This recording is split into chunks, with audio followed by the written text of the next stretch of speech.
Hello, എല്ലാവർക്കും പുതിയ വീഡിയോയിലേക്ക് സ്വാഗതം. എല്ലാവർക്കും സുഖം തന്നെയല്ലേ? ഇന്ന് നമ്മളൊരു അടിപൊളി ടേസ്റ്റുള്ളൊരു ചിക്കൻ ബിരിയാണിയാണ് ഉണ്ടാക്കാൻ പോകുന്നത്.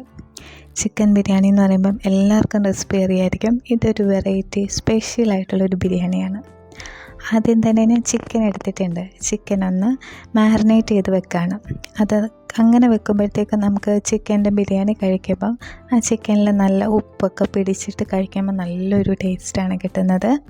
അപ്പോൾ അതിന് വേണ്ടിയിട്ട് കുറച്ച് മുളക് പൊടി, കുറച്ച് ഉപ്പും മഞ്ഞൾപ്പൊടിയും കൂടെ മാത്രം ഇട്ടിട്ട് ഒരു അരമണിക്കൂർ ഞാൻ റെസ്റ്റ് ചെയ്യാൻ വെക്കുന്നുണ്ട്.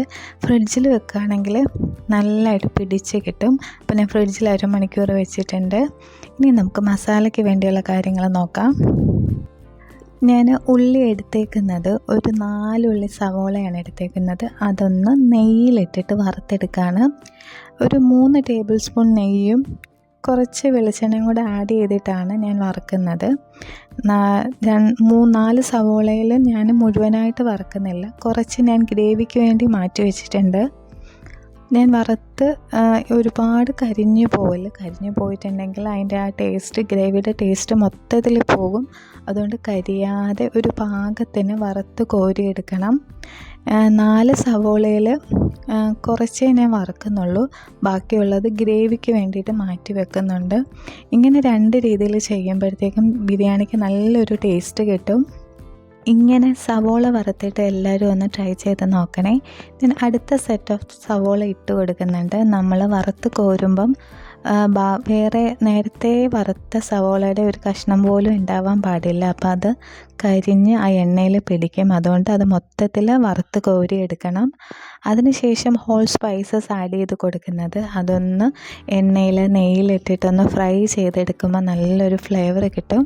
അതൊന്ന് ഫ്രൈ ചെയ്തതിന് ശേഷം അടുത്തതായിട്ട് 4 സവോള എടുത്തതിൽ ബാക്കി പകുതിയുള്ള കുറച്ച് ഉള്ളി ആണ് ആഡ് ചെയ്ത് കൊടുക്കുന്നത്. ഇങ്ങനെ ഗ്രേവിയിൽ ചേർക്കുമ്പോൾ നല്ലൊരു സ്വാദാണ്. വറുത്തതും അല്ലാത്തതുമായി ചേർക്കുമ്പോൾ നല്ലൊരു സ്വാദ് കിട്ടും. പിന്നെ കുറച്ച് ഉപ്പും കൂടി ഇട്ട്, പിന്നെ ഒരു തക്കാളി 2 തക്കാളി തന്നെ ഒന്നേ ഇട്ടിട്ടുള്ളൂ. പിന്നെ ആവശ്യത്തിന് പച്ചമുളകും കൂടെ ആഡ് ചെയ്ത് കൊടുക്കുക. ഒരു 3 പച്ചമുളകാണ് ഞാൻ ആഡ് ചെയ്ത് കൊടുത്തേക്കുന്നത്. പിന്നെ 2 ടേബിൾ സ്പൂൺ ഇഞ്ചി വെളുത്തുള്ളി ചതച്ചതും കൂടെ ആഡ് ചെയ്ത് കൊടുക്കുന്നുണ്ട്. എന്നിട്ട് അതിൻ്റെ പച്ചമണം മാറുന്നത് വരെ നന്നായിട്ടൊന്ന് വഴറ്റി കൊടുക്കുക. പച്ചമണം മാറാതെ വേറെ മസാലകളൊന്നും ആഡ് ചെയ്യല്ല, അതിൻ്റെ ടേസ്റ്റ് കംപ്ലീറ്റ് ആയിട്ട് പോകും.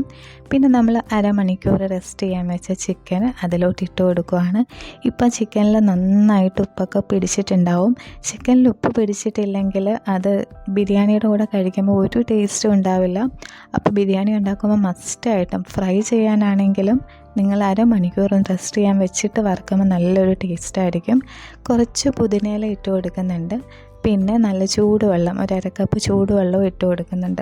പുതിനയില ഇടുമ്പം അതിൻ്റെ തണ്ട് അതിൽ വീഴാതെ ശ്രദ്ധിക്കണേ. കാരണം തണ്ട് വീഴുവാണെങ്കിൽ ഒരു കയ്പ്പ് റൈസിനൊക്കെ ഉണ്ടാവും. അതുകൊണ്ട് തണ്ട് വീഴാതെ ഇല മാത്രം മിൻറ്റ് ലീഫ് ഇട്ട് കൊടുക്കാൻ പ്രത്യേകം ശ്രദ്ധിക്കണേ. അപ്പം നമ്മളൊരു 10 മിനിറ്റ് ഒന്ന് ഗ്രേവി ഒന്ന് ആവാൻ വേണ്ടിയിട്ട് ചിക്കൻ ഒന്ന് വെന്ത് നന്നായിട്ട് കിട്ടിയിട്ടുണ്ട്. ഇനി അതിലേക്ക് അടുത്തതായിട്ട് കുറച്ച് മല്ലിയില ഇട്ട് കൊടുക്കുന്നുണ്ട്. പിന്നെ നമ്മുടെ കറിവേപ്പിലയും കൂടെ 2ഉം കൂടി ഇട്ട്, അതിനുശേഷം ഇനി നമ്മൾ മസാലകളാണ്. ആദ്യം തന്നെ കുറച്ച് ഗരം മസാല ആഡ് ചെയ്ത് കൊടുക്കുക ചിക്കൻ്റെ അളവിനനുസരിച്ച്. പിന്നെ കുറച്ച് കുരുമുളക് പൊടി ആഡ് ചെയ്ത് കൊടുക്കുക. പിന്നെ കുറച്ച് മുളക് പൊടി ആഡ് ചെയ്ത് കൊടുക്കുക. നേരത്തെ നമ്മൾ മുളക് ഇട്ടതുകൊണ്ടാണ് കുറച്ച് മുളക് ഇടുന്നത്. അതെല്ലാം അതിൻ്റെ പച്ചമണം ഒന്ന് മാറുന്നത് വരെ നന്നായിട്ടൊന്ന് ഇളക്കി കൊടുക്കുക. നമ്മുടെ ഗ്രേവി റെഡി ആവുന്നതിന് മുന്നായിട്ട് നമ്മളൊരു സ്പെഷ്യൽ ഇൻഗ്രീഡിയൻറ്റ് ആഡ് ചെയ്യുന്നുണ്ട്, ഫ്രഷ് ക്രീം. നിങ്ങളുടെ കയ്യിൽ കാഷ്യൂനട്ട് ഉണ്ടെങ്കിൽ അത് ഒന്ന് വെള്ളത്തിലിട്ട് കുതിർത്തിട്ട് മിക്സിയിലിട്ട് അരച്ചെടുത്ത് അത് ചേർത്താലും മതിയാവും. ഇപ്പോൾ ഈ ഫ്രഷ് ക്രീം അതില്ലാത്തത് കൊണ്ടാണ് ഞാൻ ചേർക്കുന്നത്. പക്ഷേ നല്ലൊരു ടേസ്റ്റാണ് കേട്ടോ ഫ്രഷ് ക്രീമോ കാഷ്യൂനട്ടോ ചേർക്കുമ്പം. ഫ്രഷ് ക്രീം ചേർത്തിട്ട് നല്ലൊരു ടേസ്റ്റി ആയിട്ടാണ് എനിക്ക് തോന്നിയത്. അതൊന്ന് ചെയ്ത് കൊടുക്കുക. പിന്നെ നമ്മൾ നേരത്തെ വറുത്ത് വെച്ചിട്ടുള്ള ഒനിയനോട് ഇട്ട് കൊടുക്കുക. അതിൻ്റെ പകുതിയെ ഇട്ട് കൊടുക്കുന്നുള്ളൂ, ബാക്കി നമുക്ക് ദമ്മ് ചെയ്യുമ്പോൾ വേണ്ടി മാറ്റി വെച്ചേക്കാണ്. അതും കൂടി ഇട്ടിട്ട് ഗ്രേവി ഒന്ന് നന്നായിട്ട് മിക്സ് ചെയ്ത് വെക്കുക. ഇനി നമുക്ക് അരിക്ക് വേണ്ടിയുള്ള കാര്യങ്ങൾ നോക്കാം. ആദ്യം തന്നെ നെയ്യ് ഒന്ന് ഒഴിച്ച് കൊടുക്കുന്നുണ്ട്. അതിലേക്ക് സ്പൈസസ് ഇട്ട് കൊടുക്കുന്നുണ്ട്. സ്പൈസസ് എല്ലാം ഇടുമ്പോഴത്തേക്ക് നല്ലൊരു ഫ്ലേവർ വരും. പിന്നെ കുറച്ച് ഉള്ളിയും കൂടെ ചേർത്ത് കൊടുക്കുക. ആ ഉള്ളിയുടെ ഒരു സ്വാദൊക്കെ ചോറിലോട്ട് ഇറങ്ങുമ്പോൾ നല്ലൊരു ടേസ്റ്റാണ്. പിന്നെ ഇഞ്ചി വെളുത്തുള്ളി അത് രണ്ടും കൂടെ മിക്സ് ചെയ്ത് ചേർക്കുമ്പോൾ അതും കൂടെ ആഡ് ചെയ്യുമ്പോഴത്തേക്ക് നല്ലൊരു ഫ്ലേവർ വരും. ഞാനത് ചേർക്കുന്നില്ല. എന്നിട്ട് അതൊന്ന് മൊരിഞ്ഞ് വരുമ്പോഴത്തേക്കും നമ്മുടെ അരിയാണ് ഇട്ട് കൊടുക്കുന്നത്. ഞാൻ 2 ഗ്ലാസ് അരിയാണ് ഇട്ട് കൊടുക്കുന്നത്. 2 ഗ്ലാസ് അരിക്ക് 1.5 കപ്പ്, 1 ഗ്ലാസ് അരിക്ക് 1.5 കപ്പ് വെള്ളം എന്നുള്ള അളവിൽ വേണം വെള്ളം ചേർക്കാനായിട്ട്. അരി ഒന്ന് ചെറുതായിട്ട് വറുത്തെടുക്കുന്നുണ്ട്, എന്നാലേ നമുക്ക് ആ റൈസിനൊരു നല്ല ടേസ്റ്റ് കിട്ടും. ആ സ്പൈസസിനുള്ളിൽ അരി ഒന്ന് വറുത്തെടുത്തതിന് ശേഷം 1 ഗ്ലാസ്സിന് 1.5 കപ്പ് വെള്ളം എന്നുള്ള രീതിയിൽ വെള്ളം നമ്മൾ അളന്നൊഴിച്ച് കൊടുക്കുന്നുണ്ട്. എന്നിട്ട് നമ്മൾ ആ അരിയെല്ലാം നന്നായിട്ടൊന്ന് മിക്സ് ചെയ്ത് ഒരു പരുവമെന്ന് വെച്ചാൽ ആ അരിക്ക് കുറച്ച് മുന്നേ വെള്ളം ഇങ്ങനെ നിൽക്കണം. ഇപ്പം നമ്മൾ ഒഴിച്ചു കൊടുത്തത് നാരങ്ങാ നീരാണ്. നാരങ്ങാ നീര് വെള്ളത്തിൽ ഇങ്ങനെ ഒട്ടിപ്പിടിക്കാതിരിക്കും. പിന്നെ അതുപോലെ റൈസിന് നല്ല കളറും കിട്ടും കേട്ടോ.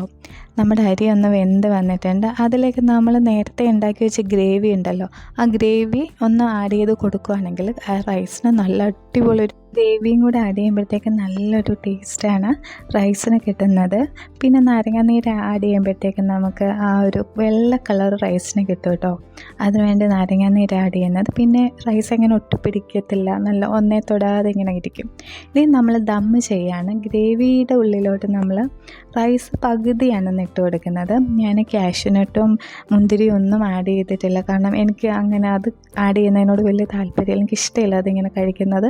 നിങ്ങൾക്ക് ആഡ് ചെയ്യണമെങ്കിൽ ആഡ് ചെയ്യുക. ആദ്യം തന്നെ ഈ കാഷ്യൂനട്ട് ആദ്യം ഒന്ന് മൂപ്പിച്ചെടുത്തതിന് ശേഷം വേണം മുന്തിരി ഇടാനായിട്ട്. അങ്ങനെ വറുത്ത് കോരി എടുക്കുക. ഞാൻ റൈസെല്ലാം ഇട്ടതിന് ശേഷം കുറച്ച് ഫ്രൈഡ് ഒനിയൻസ് ഇട്ട് കൊടുത്തിട്ടുണ്ട്. ബാക്കി ചോറും കൂടെ ആഡ് ചെയ്തിട്ട് കുറച്ച് നെയ്യും കൂടെ മുകളിൽ വെക്കുക. കുറച്ച് ഗരം മസാലയും കൂടെ ആഡ് ചെയ്ത് കൊടുത്താൽ നല്ലതായിരിക്കും, നല്ലൊരു ഫ്ലേവർ കിട്ടും. എന്നിട്ട് അടച്ച് വെച്ച് ഒരു 10, 15, 20 മിനിറ്റോ ആഡ് ചെയ്ത് കൊടുക്കുക.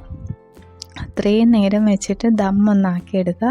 നമ്മുടെ ദം ബിരിയാണി റെഡി ആയിട്ടുണ്ട്. മുകളിൽ ഇങ്ങനെ ഒരു വെയിറ്റ് പോലെ വെച്ചാൽ നന്നായിട്ട് അടഞ്ഞിരിക്കും. ഇപ്പം നല്ലൊരു മണമാണ് വരുന്നത്. നല്ല ടേസ്റ്റി ആയിട്ടുള്ളൊരു ചിക്കൻ ബിരിയാണി റെഡി ആയിട്ടുണ്ട്.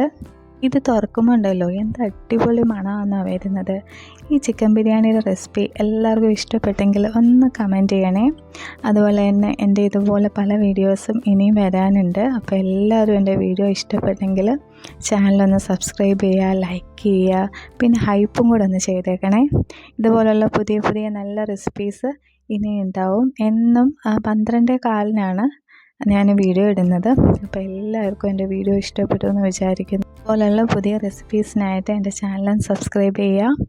അപ്പോൾ ഇതുപോലെ നല്ല ടേസ്റ്റി ആയിട്ടുള്ള ബിരിയാണി എല്ലാവർക്കും ഇഷ്ടപ്പെട്ടു എന്ന് വിചാരിക്കുന്നു. Thanks for